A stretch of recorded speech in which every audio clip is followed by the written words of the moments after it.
आज हम राजस्थान में गुर्जर प्रतिहार इसके अंतर्गत नागभट्ट द्वितीय 795 से 833 ईस्वी राजपूतों से युद्ध नागभट्ट द्वितीय का, कन्नौज की विजय के बारे में, धर्मपाल की पराजय, अन्य विजय कौन कौन सी रही उनको समझेंगे नागभट्ट द्वितीय की और उसका मूल्यांकन। इसके बाद नागभट्ट द्वितीय के उत्तराधिकारी कौन कौन हुए। इसके बाद भोज प्रथम 836 से 889 ईस्वी, भोज द्वितीय 910 से 913 ईस्वी, महिपाल प्रथम और उसके उत्तराधिकारी। इसके बारे में विस्तार से जानेंगे इन बिंदुओं को। जैसा कि हमने देखा कि गुर्जर प्रतिहार के संबंध में विवाद बना हुआ, विदेशी इतिहासकार उनको भारत से बाहर का मानते हैं, जबकि अधिकतर भारतीय इतिहासकार उन्हें राजस्थान का मूल निवासी मानते हैं। किस प्रकार से गुर्जर प्रतिहारों ने अपनी सैनिक शक्ति के आधार पर अपने साम्राज्य का विस्तार किया, अपनी शक्ति को बढ़ाया और राजपूत एवं पालवंशी राजाओं से संघर्ष किया और सफलताएं प्राप्त की। तो उसमें उसी क्रम में नागभट्ट द्वितीय के बारे में जानेंगे कि नागभट्ट द्वितीय जो अपने वंश का एक पराक्रमी शासक सिद्ध हुआ, उसको हम विस्तार से समझेंगे। तो नागभट्ट द्वितीय 795 से 833 ईस्वी वत्सराज की मृत्यु के बाद उसका पुत्र नागभट्ट द्वितीय गुर्जर प्रतिहारों के शासन पर बैठा। उसने खोई प्रतिष्ठा को प्राप्त किया। तो वत्सराज, हमने इससे पूर्व वत्सराज के बारे में जाना था। तो वत्सराज के बाद जो सिंहासन पर बैठने वाला जो शासक है वह है नागभट्ट द्वितीय, जिसने सिंहासन पर बैठने के बाद अपनी जो खोई हुई प्रतिष्ठा थी उसको पुनः प्राप्त किया और जो उसके क्षेत्र अपने हाथ से निकल गए थे उन्हें पुनः अपने अधिकार क्षेत्र में लिया। इसके बाद राजपूतों से युद्ध उसका होता है कि जो राजपूत सदैव उसके लिए खतरे के समान सामने आते रहे और राजपूतों से विभिन्न समस्याओं का सामना भी करना पड़ा गुर्जर प्रतिहारों को। तो नागभट्ट को भी अपने वंश के शत्रु राजपूत वंश के शासकों के साथ युद्ध करना पड़ा और युद्ध का मूल कारण उत्तरी भारत में अपनी सर्वोच्चता स्थापित करना था। तो राजपूत और गुर्जर प्रतिहार ये उत्तर भारत में क्या करना चाहते थे, अपनी सर्वोच्च सत्ता स्थापित करना चाहते थे, जिसको लेकर इनमें आपसी संघर्ष बढ़ता गया और नागभट्ट को राजपूतों के साथ संघर्ष करना पड़ा। उत्तरी भारत में अपनी सर्वोच्च सत्ता स्थापित करना चाहते थे, ये इसका मेन कारण संजान, ताम्रपत्र, पठारी स्तंभलेख और रधनपुर ताम्रपत्र से पता चलता है कि इस युद्ध में भी गुर्जर प्रतिहारों को पराजय का सामना करना पड़ा और राजपूत नरेश गोविंद तृतीय ने नागभट्ट को परास्त किया। तो इसमें एक अप्रत्याशित हार का सामना करना पड़ता है। जो भी गुर्जर प्रतिहारों को क्या इसमें हार का सामना करना पड़ता है और जो राजपूत नरेश गोविंद तृतीय वो इस संघर्ष में विजयी होता है और नागभट्ट को पराजय का मुंह देखना पड़ता है। इसके बाद कन्नौज की विजय, राजपूतों से परास्त होने के बाद भी नागभट्ट ने साहस नहीं खोया। वह अपनी शक्ति को संगठित कर उचित अवसर की प्रतीक्षा करने लगा। गोविंद तृतीय उचित अवसर की प्रतीक्षा करने लगा और गोविंद तृतीय काफी वृद्ध भी हो चुका था। मतलब गोविंद तृतीय की जो अवस्था थी वो अधिक थी, आयु अधिक थी, तो वृद्ध था, तो वैसे ही उसको मतलब युद्ध करने और शासन संचालन करने में वैसे ही दिक्कतें और नागभट्ट यह अच्छी प्रकार से जानता था कि जो उसे पराजय मिली है उसका बदला लिया जाए, और इसके लिए वह अपनी शक्ति को संगठित करने लगा और शक्ति को बढ़ाया। अपनी समस्याओं में गोविंद तृतीय फंसा हुआ था, क्योंकि उसकी अपनी निजी समस्याएं, अपने राज्य की समस्याएं थीं जिसमें वो उलझा रहा।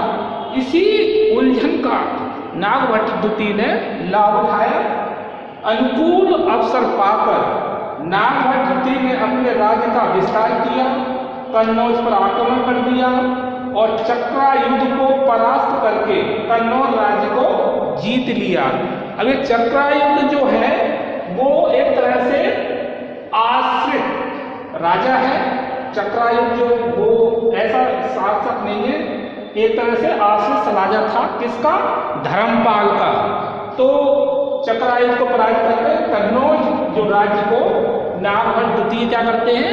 जीत लेते हैं। इसके बाद धर्मपाल की पराजय। अब धर्मपाल को इस बात का बड़ा अफसोस हुआ कि जो उसका आश्रित राजा चक्रायुध है उसे नागभट्ट द्वितीय ने पराजित कर दिया है।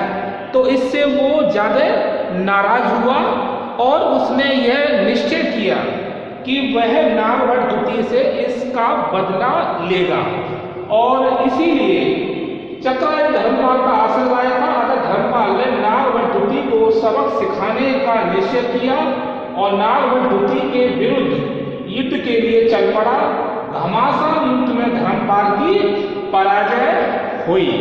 तो धर्मपाल ये सोच रहा था कि वह नागभट्ट द्वितीय को आसानी से पराजित कर देगा। ये उसका सोचना गलत था। जब दोनों की युद्ध क्षेत्र में मुठभेड़ होती है तो धर्मपाल को पराजय का सामना करना पड़ता है। अब इसके बाद हम देखेंगे नागभट्ट की अन्य विजय। तो धर्मपाल को पराजित करने के बाद जो ग्वालियर अभिलेख है उससे पता चलता है कि नागभट्ट द्वितीय ने और कौन सी विजय प्राप्त की थी और अपने पराक्रम को और अधिक बढ़ाया। इसको देखते हैं। ग्वालियर अभिलेख में नागभट्ट द्वितीय की अन्य विजयों का वर्णन दिया गया है। जैसे नंबर 1 आनर्त। आनर्त है उत्तरी काठियावाड़। नंबर 2 है मालवा किरात, हिमालय प्रदेश का कोई हिस्सा। नंबर 3 है तुरुष्क, पश्चिमी भारत का मुस्लिम राज्य। नंबर 4 है वत्स, कौशाम्बी प्रदेश। और नंबर 5 है मत्स्य, पूर्वी राजस्थान। ये पूर्वी राजस्थान आदि राज्यों पर आक्रमण कर उन पर अधिकार उसने जमाया। किसने? नागभट्ट द्वितीय ने।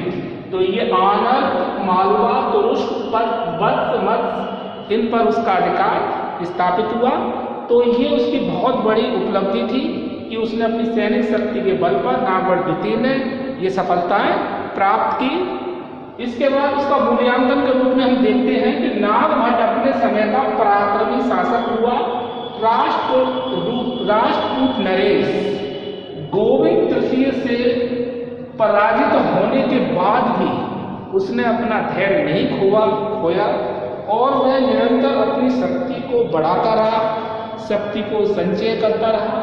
और जब उसने मौका अनुकूल देखा तो उसने युद्ध करके अपनी खोई हुई प्रतिष्ठा वापस प्राप्त कर ली और चक्रायुध और धर्मपाल को वह पराजित करने में सफल होता है। कन्नौज को जीता तथा कन्नौज के संरक्षक पालवंशी नरेश धर्मपाल को पराजित करके उत्तरी भारत की राजनीति में गुर्जर प्रतिहारों के वर्चस्व को पुनः स्थापित उसने किया। इसके बाद नागभट्ट द्वितीय के उत्तराधिकारी। नागभट्ट द्वितीय के उत्तराधिकारी कौन कौन से हुए? नागभट्ट के बाद जो उत्तराधिकारी हुए उनके बारे में जानेंगे। नागभट्ट द्वितीय के बाद उसका पुत्र रामभद्र 833 ईस्वी में कन्नौज के सिंहासन पर बैठा। उसने केवल 3 वर्ष तक राज किया। उसका समय अशांति, अव्यवस्था और संकट का रहा। मतलब रामभद्र जो शासक तो बना लेकिन उसमें इतनी योग्यता नहीं थी कि वो अपने शासन को ठीक प्रकार से देख सके, संचालित कर सके।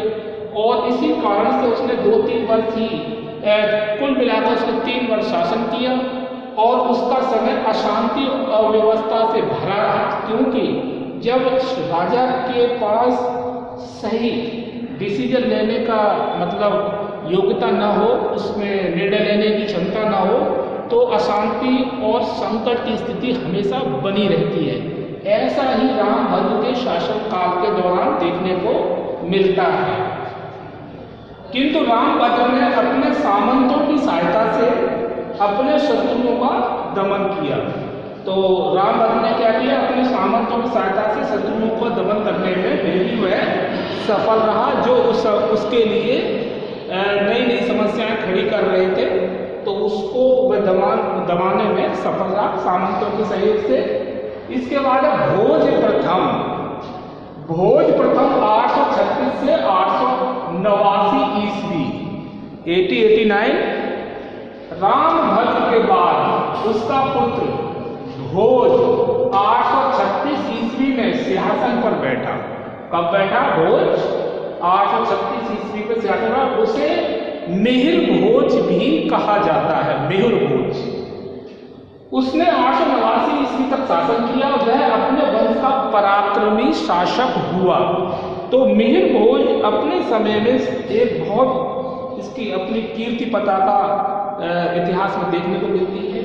मिहिर भोज ने अपने राज्य सीमा का काफी विस्तार किया और ये पराक्रमी शासक सिद्ध हुआ। उसने गुर्जर प्रतिहार साम्राज्य को पुनः संगठित एवं शक्तिशाली बनाया। मिहिर भोज ने राष्ट्रकूटों से भी युद्ध किए। मिहिर भोज ने नर्मदा नदी तक अपना साम्राज्य विस्तृत कर लिया था।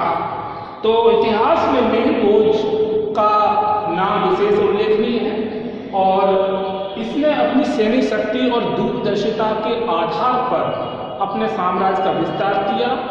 इसके बाद आता है भोज द्वितीय 910 से 913 ईस्वी।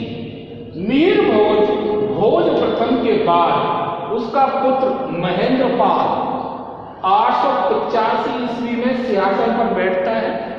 उसने 908 ईस्वी तक शासन किया और उसकी मृत्यु के बाद उत्तराधिकार का युद्ध लड़ा गया।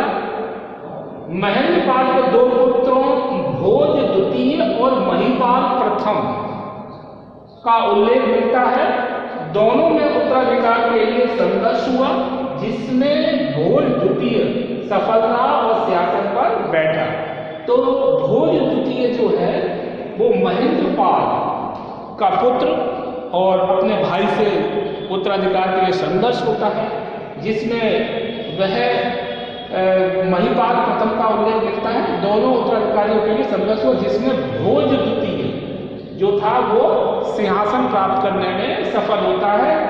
तो उत्तराधिकार का जो युद्ध लड़ा गया, महेंद्रपाल के जो दो पुत्र भोज द्वितीय और महिपाल प्रथम, इसमें महिपाल को सफलता नहीं मिलती है, लेकिन महिपाल जो प्रथम है वो हार नहीं मानता है और अपनी शक्ति को बढ़ाता रहता है, समय को अनुकूल समय के इंतजार करता है और जो भोज द्वितीय जो है वो गद्दी प्राप्त करने में सफल होता है और सिंहासन पर बैठ जाता है। महिपाल प्रथम और उसके उत्तराधिकारी। लेकिन लंबे समय तक भोज द्वितीय सिंहासन पर बैठ सकना उसके लिए संभव न हो सका और परास्त महिपाल अपनी शक्ति को संगठित करने में लगा हुआ रहा। उसने भोज को पराजित करके कन्नौज पर अधिकार कर लिया, क्योंकि भोज द्वितीय को ये नहीं पता था कि महिपाल उससे संघर्ष करके उसका शासन छीन लेगा। लेकिन ऐसा ही भोज द्वितीय ने किया और भोज द्वितीय को हटा दिया और महिपाल प्रथम ने कन्नौज की गद्दी हथिया ली। इस प्रकार केवल 2 या 3 वर्ष तक राज्य करने के बाद भोज द्वितीय का सितारा अस्त हो गया। 913 ईस्वी के आसपास भोज द्वितीय को परास्त करके महिपाल सिंहासन पर बैठता है। ये बहुत बड़ी उपलब्धि थी महिपाल प्रथम की कि वो हार न मानते हुए और संघर्ष में लगा रहता है और अपने भाई को ही वह गद्दी से उतारकर स्वयं सिंहासन प्राप्त कर लेता है।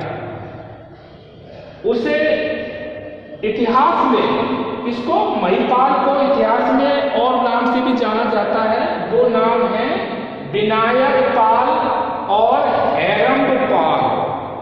महिपाल प्रथम को दो नामों से और नामों से भी जानते हैं, जो है विनायक पाल और हैरम्ब पाल भी कहा जाता है। सिंहासन पर बैठते ही उसे राष्ट्रकूट नरेश इंद्र तृतीय के आक्रमणों का सामना करना पड़ा।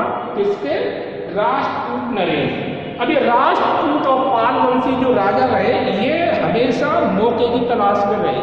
ये देखते थे कि अभी अनुकूल अवसर है तो किसी भी प्रकार से संघर्ष करके खोई हुई सत्ता पुनः प्राप्त की जाए, या खोई हुआ जो साम्राज्य है जो उनके हाथ से निकल चुका है उसे प्राप्त किया जाए। तो यहाँ पर भी राष्ट्रकूट नरेश इंद्र तृतीय के आक्रमणों का सामना सिंहासन पर बैठते उसे करना पड़ा। किसको? महिपाल प्रथम को। उसे इसके बाद महिपाल के बाद उसका पुत्र महेंद्रपाल द्वितीय सिंहासन पर बैठा और 2 या 3 वर्ष के शासन के बाद देवपाल शासक बना। तो इस प्रकार से महिपाल प्रथम के बाद महेंद्रपाल द्वितीय और द्वितीय के बाद देवपाल शासक बनता है। लेकिन धीरे धीरे गुर्जर प्रतिहारों की शक्ति में कमी आती जाती है और जो इनके अधीन जो शक्तियां थीं वो इनकी शक्तियों का लाभ, कमजोरियों का लाभ उठाते हुए अपने को स्वतंत्र घोषित कर देते हैं। और इस समय जो मुस्लिम आक्रमणकारी अरब आक्रमण और तुर्क आक्रमण जो हो रहे थे उनको काफी लाभ प्राप्त होता है, क्योंकि जो इनके अधीन शक्तियां थी वो अलग अलग अपने स्वतंत्र राज्य घोषित करके अलग अलग हो जाती हैं और आपसी झगड़े के कारण उत्तरी भारत में और पश्चिमी भारत में बिखराव की स्थिति आ जाती है। और यहीं से मुस्लिम आक्रमणकारियों को अपनी योजनाओं में सफलता प्राप्त होती है, क्योंकि गुर्जर प्रतिहार जब तक शक्तिशाली बने रहे तब तक मुस्लिम आक्रमणकारियों को विशेष सफलताएं नहीं प्राप्त हुई, क्योंकि उत्तरी भारत में पाल राष्ट्रकूट और गुर्जर प्रतिहार इनके बीच में संघर्ष चलता रहा। लेकिन जैसे जैसे गुर्जर प्रतिहारों की शक्ति में कमी आती गई वैसे वैसे मुस्लिम आक्रमणकारियों को और अधिक प्रहार करने का मौका मिला।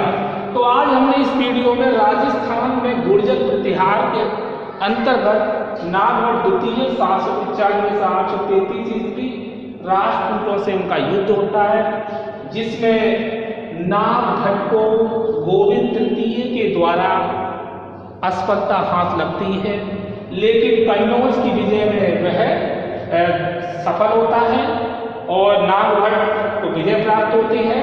चक्रायुध को वह पराजित करता है, धर्मपाल की पराजय होती है और धर्मपाल को काफी हानि उठानी पड़ती है। धर्मपाल की जो सोचना था कि वो आसानी से नागभट्ट द्वितीय को पराजित कर देगा, ऐसा नहीं होता है। अन्य विजयों में हम देखते हैं ग्वालियर अभिलेख के अनुसार आनंद, उत्तरी काठियावाड़, मालवा, किरात, हिमालय प्रदेश का कोई हिस्सा, तुरुष्क, पश्चिम भारत का मुस्लिम राज, बस, कौशाम्बी प्रदेश, मध्य पूर्वी राजस्थान आदि राज्यों पर आक्रमण कर उन पर अधिकार जमाया जाता है। मूल्यांकन के रूप में नागभट्ट अपने समय का पराक्रमी शासक, फिर नागभट्ट द्वितीय के उत्तराधिकारी में हमने देखा कि रामभद्र, नागभट्ट द्वितीय का उसका पुत्र रामभद्र सिंहासन पर बैठता है और रामभद्र को सफलता तो नहीं मिलती है, लेकिन वह अपने सामंतों की सहायता से अपने शत्रुओं का दमन करने में सफल रहता है।